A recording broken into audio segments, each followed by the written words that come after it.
మిథున రాశి ఫలితాలు. కాకి మృగశిరలో 3-4 పాదములు, కూకంగచ్చ ఆరుద్ర 4 పాదములు, కేకోహ పునర్వసు 1, 2, 3 పాదములు కలిసి మిథున రాశి అవుతుంది. ఈ రాశి వారికి అధిపతి బుధుడు. గరుడపచ్చ జాతి రత్నాన్ని మీరు ధరించాలి.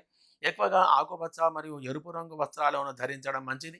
ప్రతిరోజు విష్ణుమూర్తి ఆరాధన మరియు లక్ష్మీదేవి ఆరాధన చేయడం చాలా మంచిది. 2, 4, 5, 7, 8, 10, 12, 15, 18, 22, 23 తేదీలు వీరికి మంచి ఫలితాలు కలిగించగలవు. ఈ మాసం వీరు ఎక్కువగా శుభ కార్యక్రమాల్లో పాల్గొంటారు. వ్యవహారములో కానీ వ్యాపారములో కానీ అధికమైన లాభాలు కలిగి ఆనందంతో ఉండగలరు. గృహములో చికాకులు తొలగిపోయి పిల్లలతో సహా ఆనందమైనటువంటి జీవనం గడపగలరు. వ్యాపారం చేసేవారికి ప్రభుత్వం నుండి సహాయం లభిస్తుంది. కొత్త వ్యక్తులతో పరిచయాలు ఏర్పడగలవు. అనుకున్నటువంటి పనులు కాగలవు. ఈ నెల మధ్యలో కొత్త వ్యాపారం మొదలుపెట్టి ఆలోచనలో మీరు ఉంటారు.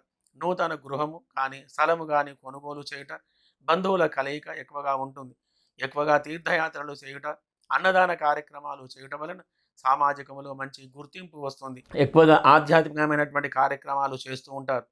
శుభ ప్రయాణాలు చేసుకోవడం వలన అధికమైనటువంటి ఖర్చు కాగలదు. ఎక్కువగా దైనందిన కార్యక్రమాలు చేయుచు దైవ బలం కలిగి మీరు అనుకున్నటువంటి పనులు సాధించుకోగలరు.